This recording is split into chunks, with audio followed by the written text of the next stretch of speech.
Good morning. इस video में हम लोग बात करेंगे केस स्टडी की, वैयक्तिक अध्ययन पद्धति, केस स्टडी मेथड।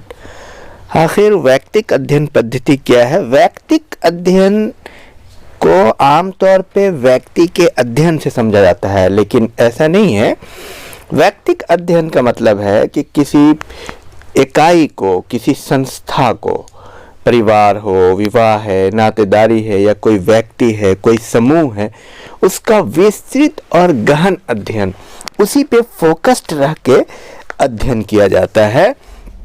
और वैयक्तिक अध्ययन पद्धति के अंतर्गत किसी एक सामाजिक इकाई से संबंधित सभी पक्षों का व्यापक, सूक्ष्म तथा गहन अध्ययन किया जाता है।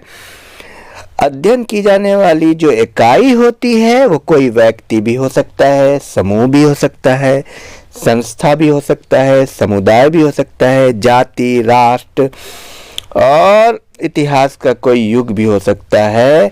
वैयक्तिक अध्ययन इसे कहते हैं कि उसको गहनता से अध्ययन किया जाता है।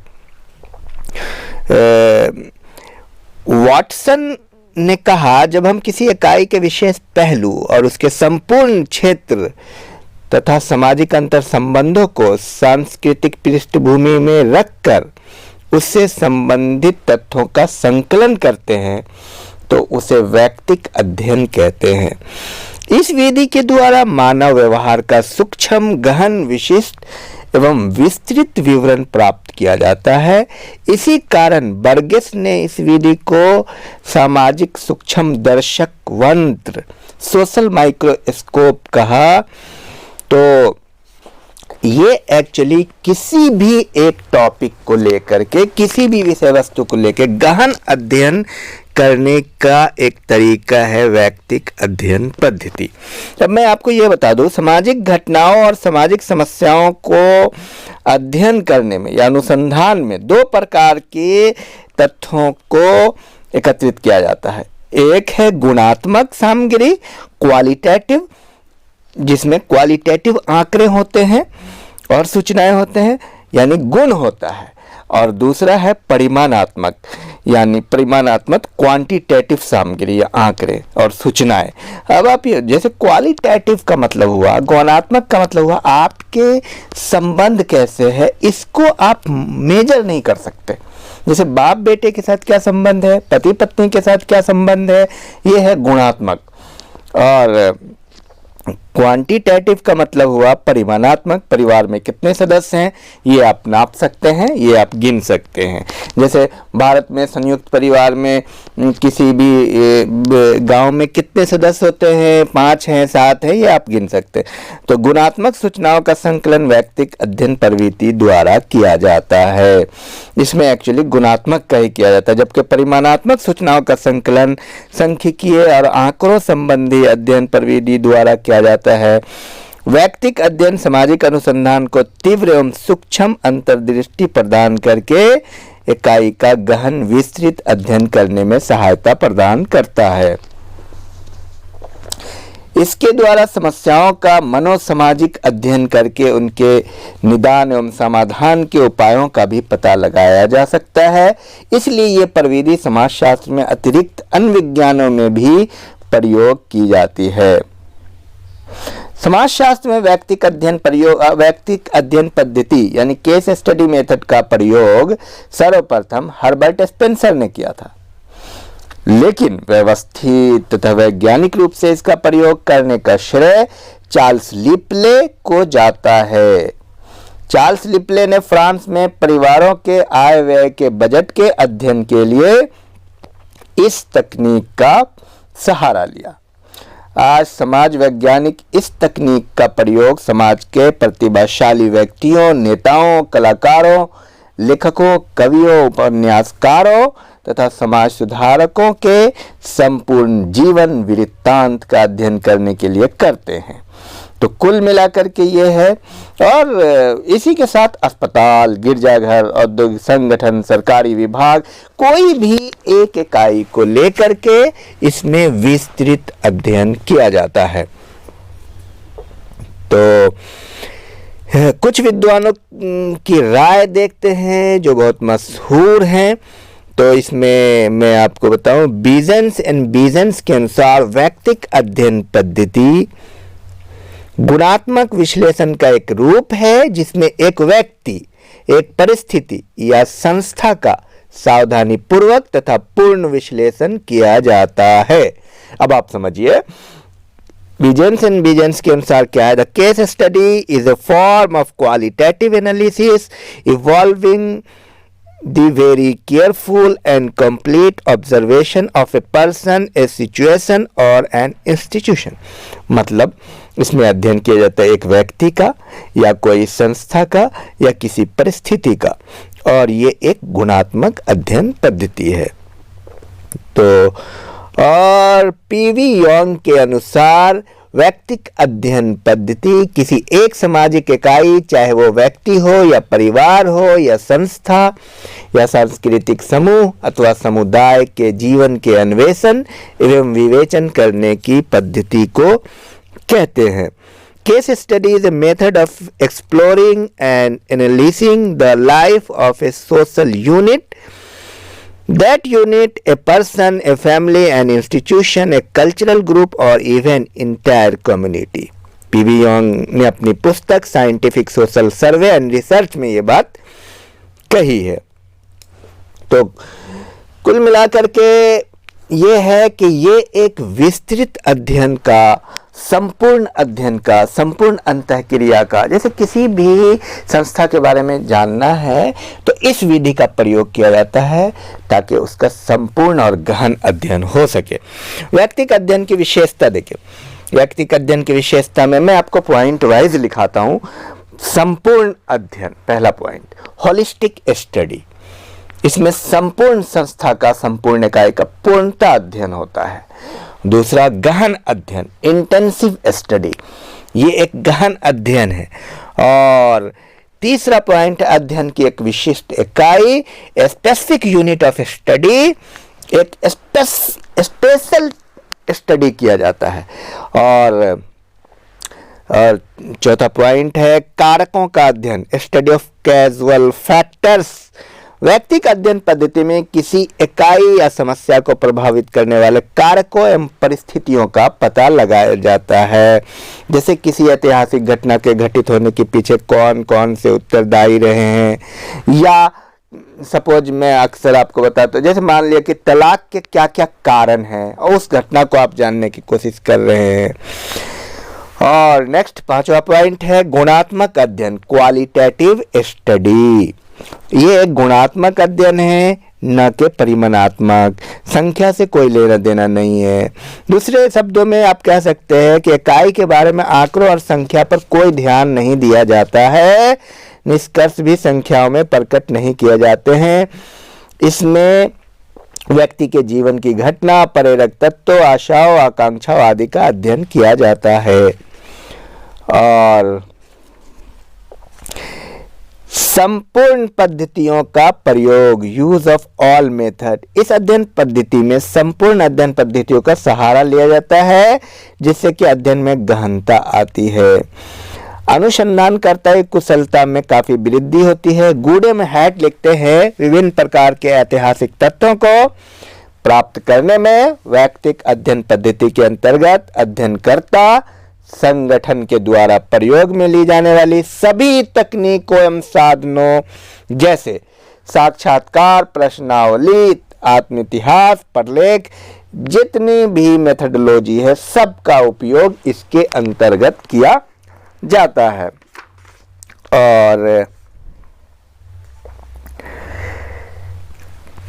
तो ये रहा व्यक्तिगत अध्ययन पद्धति की विशेषता। अब व्यक्तिगत अध्ययन पद्धति की मूल मान्यताओं को देखेंगे कि आखिर व्यक्तिगत अध्ययन पद्धति की मूल मान्यताएं क्या है। तो सबसे पहली मान्यता है मानव व्यवहार में समानता, सिमिलरिटीज ऑफ ह्यूमन बिहेवियर। व्यक्तिगत अध्ययन पद्धति की मान्यता यह है कि मानव का मौलिक व्यवहार एक ही है। सबको खाना खाना है, उठना बैठना, आवश्यकताएं एक है, मनोवृत्ति एक है। तो मनुष्यों में ऊपरी और बाहरी असमानता होने पे भी उनकी मूल मान्यता, जो मूल प्रवृत्ति है, वो समान है।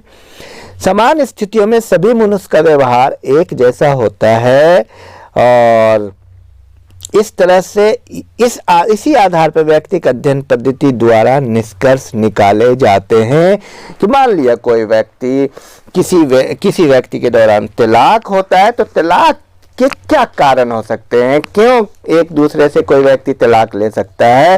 क्योंकि हर व्यक्ति की आवश्यकता, नीड करीब करीब एक ही है, सभी व्यक्ति बायोलॉजिकल नीड से जुड़े हुए हैं। तो इस मान्यता के आधार पर चलते हैं। और समय तथा प्रभाव, समय और परिस्थिति का बड़ा रोल होता है। मानवीय व्यवहार, किसी घटना के अध्ययन में समय का बहुत महत्वपूर्ण योगदान होता है। समाज में जो कुछ भी आज घटित हो रहा है, भूतकाल की अनेक घटनाएं एवं प्रभाव का प्रतिफल है। किसी भी घटना का परिस्थिति के पीछे का इतिहास होता है, कुछ न कुछ परिस्थितियां होती है। आपको मैं ये बता दूं कि कोई भी कर्ता, टॉलकट पार्सन्स कहते हैं कि कर्ता, परिस्थिति और प्रेरणा, तीन चीज का होना जरूरी है। सपोज के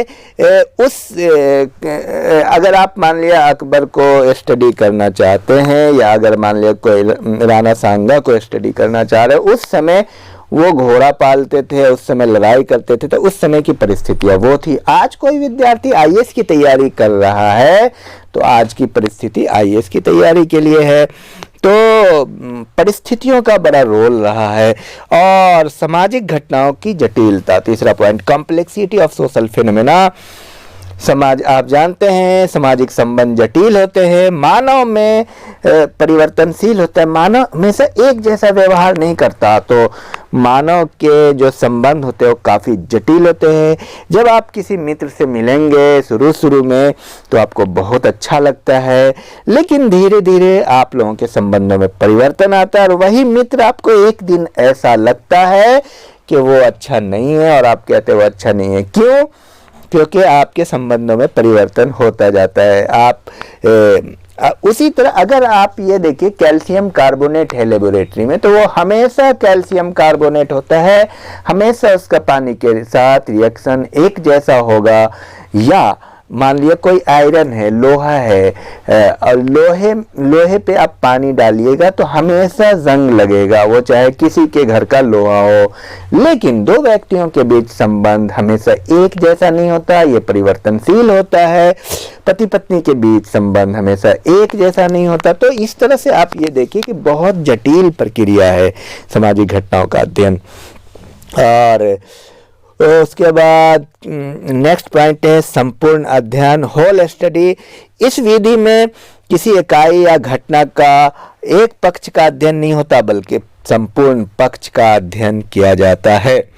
परिस्थितियों की पुनरावृत्ति, रिपीटेशन ऑफ कंडीशन।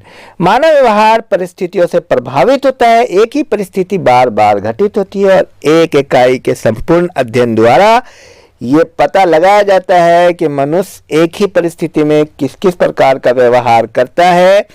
एक ही हालात में अन्य लोगों के जीवन में भी बार बार आ सकते हैं। यानी ये जानने की कोशिश की जाती है कि एक ही सिचुएशन दो पति पत्नी के बीच या सैकड़ों पति पत्नी के बीच होता है। कुछ लोग तलाक दे देते हैं, कुछ लोग तलाक नहीं देते हैं। उसी तरह से एक ही परिस्थितियां बहुत सारे विद्यार्थियों के बीच आता है। जैसे बहुत सारे विद्यार्थी फेल हो जाते हैं तो कुछ आत्महत्या कर लेते हैं, कुछ आत्महत्या नहीं करते हैं। तो एक ही परिस्थिति होती है लेकिन व्यवहार अलग अलग होता है। तो ये भी एक महत्वपूर्ण क्या कह रहे कि मान्यताएं हैं। इसके आधार पर भी हमें ये जानना पड़ता है कि व्यक्तिगत अध्ययन पद्धति की मूल मान्यताएं ये है। और अब देखेंगे व्यक्तिगत अध्ययन पद्धति के गुण क्या है, merits of case study method. इससे क्या फायदे हैं? इंपॉर्टेंस ऑफ केस स्टडी, व्यक्तिगत अध्ययन पद्धति के महत्व या मेरिट्स। तो व्यक्तिक अध्ययन पद्धति के महत्व को पॉइंट वाइज आप लिखेंगे और सुनेंगे।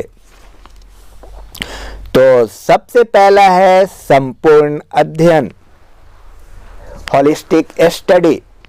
आपको पता है इसमें संपूर्णता के साथ अध्ययन किया जाता है। किसी एक पक्ष का अध्ययन उस इकाई का नहीं बल्कि उस इकाई का संपूर्ण पक्ष का अध्ययन किया जाता है। सपोज हम किसी व्यक्ति को अमिताभ बच्चन के बारे में जानना है तो अमिताभ बच्चन के जीवन के हर एक पहलू का अध्ययन किया जाता है। उठना बैठना, खाना पीना, सोना जागना, कैसे रहता है, क्या है, कैसे बना अमिताभ। तो ये है केस स्टडी मेथड। और दूसरा पॉइंट है सूक्ष्म अध्ययन, माइक्रोस्कोपिक स्टडी। इस विधि के द्वारा किसी भी इकाई का गहन सूक्ष्म अध्ययन किया जाता है और बर्गेस ने इसे सोशल माइक्रोस्कोप कहा। इसके द्वारा समस्या के समान एवं विशिष्ट सभी पक्षों का अध्ययन करते हैं। और नेक्स्ट पॉइंट है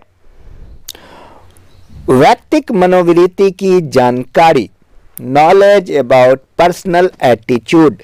व्यक्तिक अध्ययन के द्वारा हमें व्यक्ति के विचारों, मूल्यों, मनोवृत्तियों एवं व्यवहारों के बारे में जानकारी प्राप्त होती है।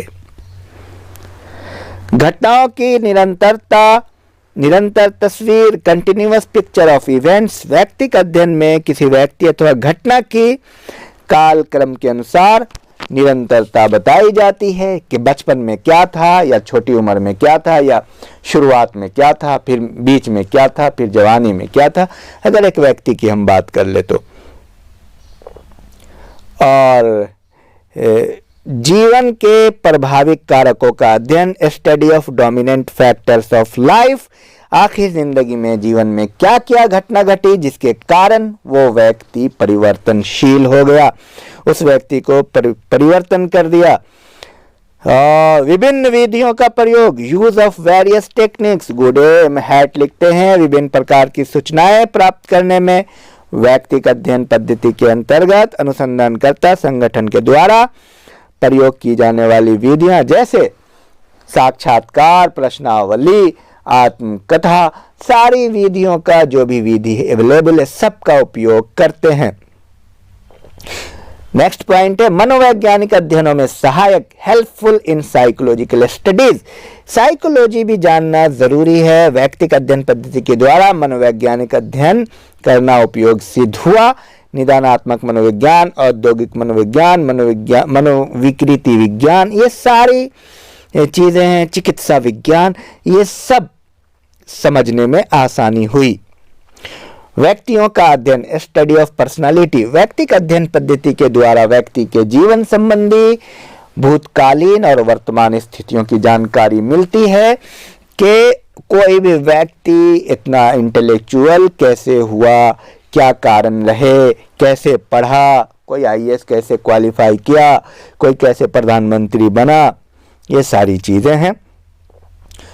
सामान्यीकरण का आधार, बेसिस ऑफ जनरलाइजेशन। इस विधि के द्वारा सामान्यीकरण का सफल आधार प्रदान करता है और विभिन्न इकाइयों के गहन और सूक्ष्म और विस्तृत अध्ययन के आधार पर सामान्यीकरण प्राप्त किए जाते हैं। जीवन के प्रभावित कारकों का अध्ययन, स्टडी ऑफ डोमिनेंट फैक्टर, मतलब क्या क्या डोमिनेट किया जीवन में और इतना बदलाव कैसे आया। नए अनुभवों का ज्ञान, नॉलेज ऑफ न्यू एक्सपीरियंस। इस अध्ययन के द्वारा विस्तृत अनुभव और नया ज्ञान प्राप्त होता है। तुलना एवं वर्गीकरण, basis of comparison and classification. इस अध्ययन के द्वारा इकाइयों के गुणों की जानकारी प्राप्त की जाती है, अतः समूह विशेष के अध्ययन हेतु उसे उपयुक्त वर्गों में विभक्त करके उस इकाइयों में तुलना की जाती है। और सामग्री की पूर्णता, कंप्लीट मटेरियल, ये अपने आप में कंप्लीट होता है। व्यक्तिक अध्ययन पद्धति संपूर्णता के साथ पूर्ण जानकारी प्राप्त की जाती है। और व्यक्तिक मनोवृत्तियों की जानकारी, नॉलेज अबाउट पर्सनल एटीट्यूड, महत्वपूर्ण अध्ययन यंत्रों के निर्माण में सहायक, useful for preparing important study tools. व्यक्तिगत अध्ययन पद्धति के द्वारा जो कल्पनाएं निर्मित की जाती है उनसे कई महत्वपूर्ण टूल्स के निर्माण में सहायता मिलती है, जैसे प्रश्नावली, अनुसूची, साक्षात्कार, पथ प्रदर्शिका के निर्माण के पूर्व व्यक्तिगत अध्ययन कर लेना उपयोगी है।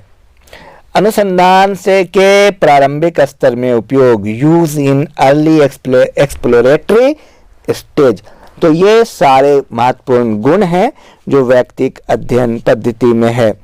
व्यक्तिगत अध्ययन पद्धति के आखिर दोष क्या हैं, ये भी जानना है कि ये एग्जाम में आमतौर पे आता है। तो सीमित अध्ययन, लिमिटेड स्टडी, क्योंकि इसमें एक ही व्यक्ति, इकाई या संस्था का अध्ययन, तो इट इज लिमिटेड स्टडी।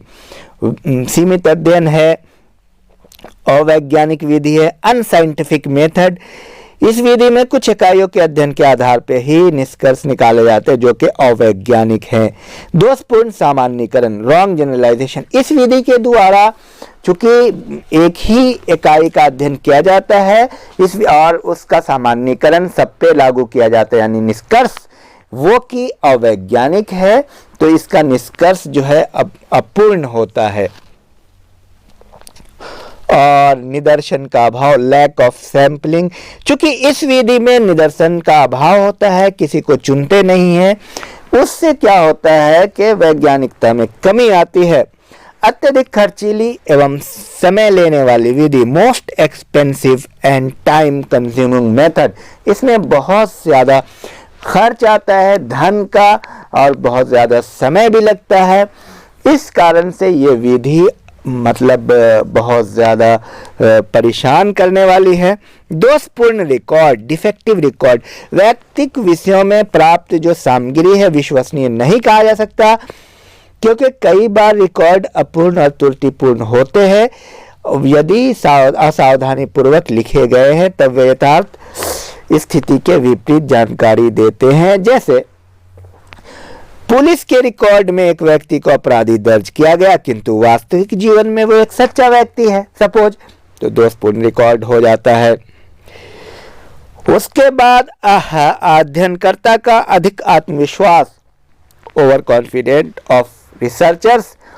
उसका व्यक्तिगत अध्ययनकर्ता को एक ये भ्रम हो जाता है कि सभी बातों की पूर्ण जानकारी है, इसलिए उसके द्वारा संकलित गलत तथ्य भी उसे सही मालूम होने लगते हैं। जैसे कोई व्यक्ति बहुत महान व्यक्ति का या संस्था का अध्ययन करता है, उसको लगता है कि जो आंकड़े आ रहे हैं वो बिल्कुल सही है, लेकिन हो सकता है कि बीच में जो आंकड़े उनको बताए जा रहे हैं वो आंकड़े अपूर्ण एवं अवैज्ञानिक हो और गलत बताया गया हो। दोषपूर्ण रिकॉर्ड, डिफेक्टिव रिकॉर्ड्स। और दोषपूर्ण जीवन इतिहास, डिफेक्टिव लाइफ हिस्ट्रीज। जीवन इतिहास स्वरचित होता है, अतः इसमें घटनाओं का उल्लेख अलंकारिक भाषा में किया जाता है। जैसे कोई महान व्यक्ति है और उसने जो भी रिकॉर्ड हो सकता है उसने बहुत सारी चीजें दोषपूर्ण और गलत तरीके से उसमें शामिल किया हो। सामग्री की विश्वसनीयता की जांच असंभव, impossibility of the test of reliability of data. आप जो डेटा एकत्रित करते हैं इस विधि में उस पर विश्वसनीयता नहीं है, विश्वास नहीं किया जा सकता, क्योंकि वो किसी एक व्यक्ति द्वारा तथ्य आपको प्रस्तुत किया गया है जो कि गलत हो सकता है, लेकिन इसकी जांच भी नहीं हो सकती। अनुसंधानकर्ता का पक्षपात, बायसनेस ऑफ इन्वेस्टिगेटर। इस विधि का एक प्रमुख दोष यह है कि इसमें अनुसंधानकर्ता पक्षपात की संभावना बहुत रहती है। लंबे समय तक इकाइयों के संपर्क में आने के कारण उससे वो प्रभावित हो जाता है और वो पक्षपाती होकर के उसके बारे में अच्छी अच्छी बातें लिख सकता है। तो इस प्रकार आप ये देखिएगा कि इसकी कुछ दोष है। हालांकि मैं आपको ये बताऊं कि दुनिया में कोई भी पद्धति, कोई भी तकनीक, परीक्षा का पैटर्न भी है और आपको विश्लेषणात्मक होना है, तो किसी भी पैटर्न का पॉजिटिव और नेगेटिव होता है, धनात्मक और ऋणात्मक। दुनिया में कोई व्यक्ति, कोई समूह, कोई समुदाय, कोई संस्था 100% पूर्ण नहीं होती है, तो जाहिर सी बात है उसमें कुछ कमियां भी होती है। तो बहरहाल अपने आप में व्यक्तिगत अध्ययन पद्धति काफ़ी ये है महत्वपूर्ण है। इससे प्राप्त आंकड़ों का बहुत बड़ा रोल है। आपके पास कोई और उपाय भी नहीं है, क्या करेंगे आप? मान लिया किसी महान व्यक्ति का अध्ययन करने नहीं जाएंगे तो क्या करेंगे? उनसे नहीं पूछेंगे। जैसे सपोज किसी को डॉक्टर अब्दुल कलाम का अध्ययन करना है तो आपको करना ही पड़ेगा, नहीं क्या करेंगे? तो और जैसा वो बताएंगे वैसा ही आपको लिखना पड़ेगा, कोई और उपाय भी नहीं है। तो बहरहाल इसके कुछ लाभ हैं और इसके कुछ हानियां हैं। तो अब हम जानेंगे व्यक्तिक अध्ययन पद्धति के प्रकार। व्यक्तिक अध्ययन पद्धति के आमतौर पे 2 प्रकार है। व्यक्तिक अध्ययन पद्धति, केस स्टडी ऑफ इंडिविजुअल, मतलब आपको नाम से क्लियर है, स्पष्ट है कि व्यक्तिक अध्ययन पद्धति में किसी एक व्यक्ति को उसको लेकर के प्रारंभ से लेकर अब तक के जीवन के इतिहास के बारे में अध्ययन किया जाता है। इस प्रकार के अध्ययन में सभी घटनाओं, परिस्थितियों, सिचुएशन, पृष्ठभूमि की जानकारी प्राप्त की जाती है जिन्होंने व्यक्ति के व्यक्तित्व निर्माण में महत्वपूर्ण भूमिका निभाई है। इस विधि के द्वारा व्यक्ति के परिवार में उसके सदस्यों, पड़ोस, मित्र और पत्र, डायरी, आत्मकथा, लेख, संस्मरण, जीवन इतिहास आदि स्रोतों से जानकारी प्राप्त की जाती है। इस प्रकार इस विधि में व्यक्ति के संपूर्ण सामाजिक जीवन तथा पृष्ठभूमि एवं प्रभावक कारकों का अध्ययन किया जाता है, निष्कर्ष निकाला जाता है।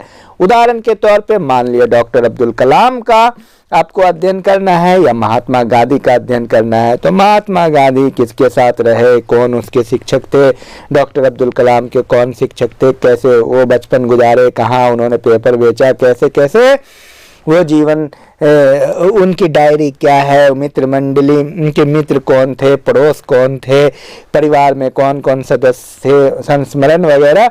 तो ये है केस स्टडी मेथड जो व्यक्तिक इंडिविजुअल पर फोकस करता है। तो इस प्रकार आप देखते हैं कि व्यक्ति का अध्ययन करते समय विविध प्रकार के प्राथमिक और द्वितीयक स्रोत और उपलब्ध प्रविधियों का प्रयोग किया जाता है। और दूसरा प्रकार है समुदाय का व्यक्तिक अध्ययन, समुदाय या समूह का, case study of a community और ग्रुप। इसके अंतर्गत जैसा कि नाम से स्पष्ट है किसी समूह, संस्था, जाति, समुदाय या जनजाति को एक इकाई मान करके उसके पूरे जीवन का पूरे अध्ययन किया जाता है। पीवी यांग का भी मत है कि व्यक्तिगत अध्ययन में संपूर्ण समुदाय की खोज की जाती है। इस प्रकार के अध्ययन में बौद्धिक कुशलता, अनुभव, सतर्कता की आवश्यकता है। उसमें जो अनुसंधान करता है उसके लिए बहुत स्किलफुल होना जरूरी है कि वो किस प्रकार से अध्ययन करे ताकि अध्ययन में कोई भी दिक्कत न आए। तो इस प्रकार के अध्ययन में संपूर्ण किसी भी संस्था का या समुदाय का या जाति जनजाति का संपूर्ण अध्ययन किया जाता है। तो 2 प्रकार के होते हैं, व्यक्तिक case study of an individual, case study of community और ग्रुप।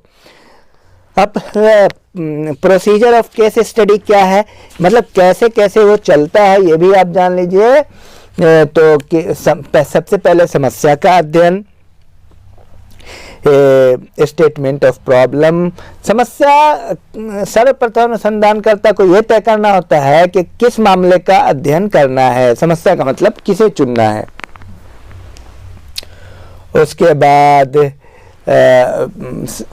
किस विषय पे वो बात करना है। उसके बाद अध्ययन, समस्या का चयन, सिलेक्शन ऑफ केसेस, समस्या का निवारण, समस्या का विवरण, पहले स्टेटमेंट ऑफ प्रॉब्लम, उसके बाद अध्ययन समस्या का चुनाव, सिलेक्शन ऑफ केसेस, देन इकाइयों के प्रकार एवं संख्या का निर्धारण, determination of types and number of units, विश्लेषण के क्षेत्र का निर्धारण, स्कोप ऑफ एनालिसिस, कहाँ करना है अध्ययन। तो जाहिर सी बात है अनुसंधान करता ये सोचेगा पहले किसका अध्ययन करना है, किस समस्या को लेकर अध्ययन करना है, किस बात को लेकर अध्ययन करना है। पहले उस पर वो अध्ययन करेंगे, फिर आगे अध्ययन को आगे बढ़ाएंगे, फिर समस्या को सिलेक्ट करेंगे, समस्या का चयन करेंगे, फिर धीरे धीरे आगे बढ़ेंगे।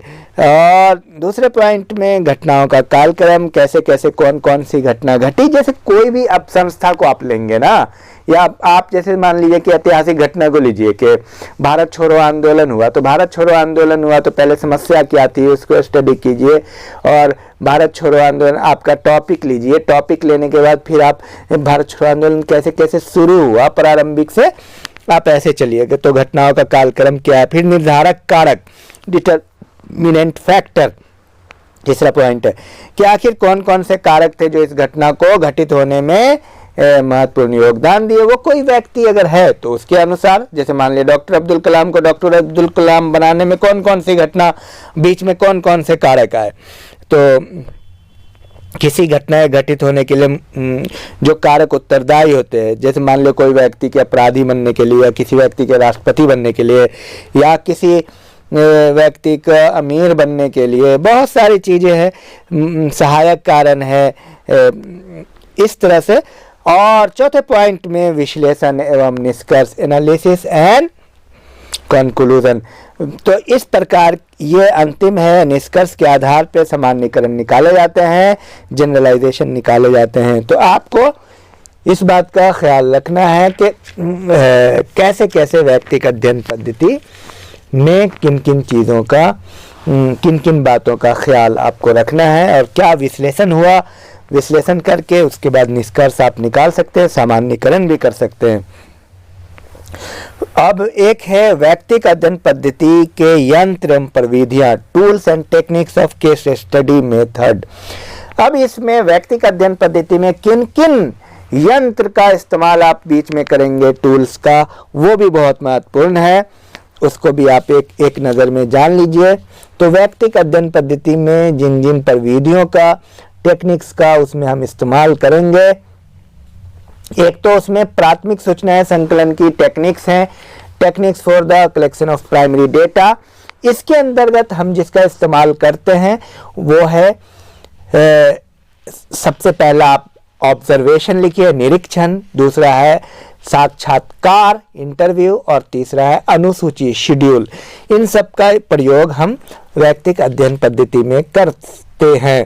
और द्वितीयक सूचनाएं जो हैं, secondary data for techniques of secondary data में आप इस्तेमाल करते हैं डायरी और निजी पत्र, डायरीज एंड लेटर्स, उस व्यक्ति के बारे में क्या क्या डायरी में लिखा हुआ, क्या पत्र है, उसके बाद जीवन इतिहास, लाइफ हिस्ट्री, उनका लाइफ हिस्ट्री क्या है, जीवन इतिहास क्या है, इसके बारे में है।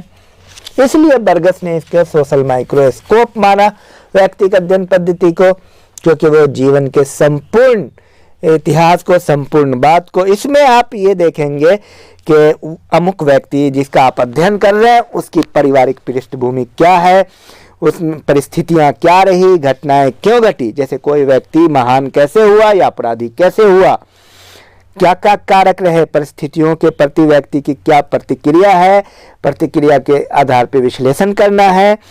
जीवन के महत्वपूर्ण घटनाएं, जैसे व्यक्ति को प्रेरणा और प्रोत्साहन दिया, कौन सी बात मोटिवेट किया कि वो व्यक्ति इतना महान बना, वो व्यक्ति राष्ट्रपति बना। डॉक्टर अब्दुल कलाम की अगर हम बात करें तो व्यक्ति के जीवन में निराशा उत्पन्न हुई, कौन सी घटनाएं घटी, कोई व्यक्ति बड़ा अपराधी बना, उनके जीवन में कौन सी निराशा उत्पन्न हुई, संपूर्ण जीवन का क्या अनुभव है उसका, और प्रभावशाली व्यक्ति कैसे बना, अगर कोई व्यक्ति प्रभावशाली बना तो कैसे बना, व्यक्ति की मनोवृत्तियां और आशाएं, उनका एटीट्यूड क्या है उस व्यक्ति का जिसका आप स्टडी करने जा रहे हैं, और तत्कालीन परिस्थितियों के अनुसार भविष्य के प्रति व्यक्ति की क्या धारणा है, व्यक्ति क्या सोचता है भविष्य के बारे। और नेक्स्ट में प्रलेखन, डॉक्यूमेंट्स, आप इन सारी बातों को लिखेंगे। डायरी, पत्र, जीवन इतिहास के अतिरिक्त व्यक्तिगत विषय के अध्ययन में अन्य स्रोतों जैसे व्यक्तिगत प्रलेखों आदि का भी योगदान किया जाता है। जो भी चीज़, जो डॉक्यूमेंट्स अवेलेबल है, जैसे आत्मकथाएं, स्कूल और कॉलेज के रिकॉर्ड, वंशावली, पुस्तक जो उन्होंने लिखा है, पत्रिकाओं, सरकारी गैर सरकारी विज्ञप्तियाँ, सहायक सामग्री, भूत और वर्तमान में से संबंधित अनुसंधान, प्रतिवेदन, बहुत सारी चीज़ें जो लिखी गई है उनके बारे में।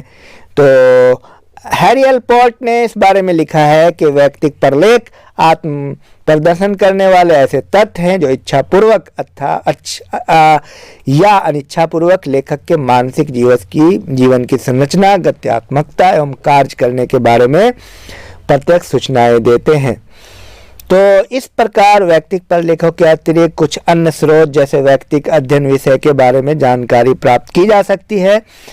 और भी स्रोत हैं सरकारी रिकॉर्ड, पुलिस न्यायालय में उनके बारे में क्या रिकॉर्ड है, जनगणना रिकॉर्ड क्या है, बीमा कार्ड, आयकर कार्ड, आधार कार्ड और पासपोर्ट, प्रकाशित साहित्य, मित्रों एवं संबंधियों से साक्षात्कार, अवलोकन आदि को सम्मिलित किया जा सकता है।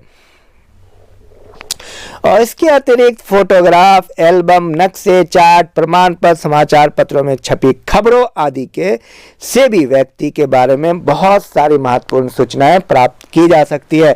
तो कुल मिला के ये रहा केस स्टडी मेथड। तो मैं आपको यही बोलूँगा कि व्यक्तिक अध्ययन पद्धति एक ऐसी पद्धति है जिसमें किसी एक व्यक्ति या समुदाय या समूह या संस्था या जनजाति या जाति के बारे में गहन विस्तृत अध्ययन किया जाता है। इसके कुछ लाभ हैं और इसके कुछ हानियां हैं। हर एक पद्धति की कुछ न कुछ फायदे और कुछ न कुछ हानि होती है, डिमेरिट्स होती है, कुछ मेरिट होती है, वो हमें लेकर चलना पड़ता है। तो ये रहा कुल मिला के। आपको कैसा लगा? वीडियो बड़ी हो गई है लेकिन इसमें संपूर्ण अध्ययन है और ये अपने आप में ये 4 लेक्चर है। इसको आप अच्छे से सुने, याद करें और नोट करें सारे पॉइंट को। और आपको ये वीडियो कैसी लगी कमेंट बॉक्स में भी बताएं। Thank you very much.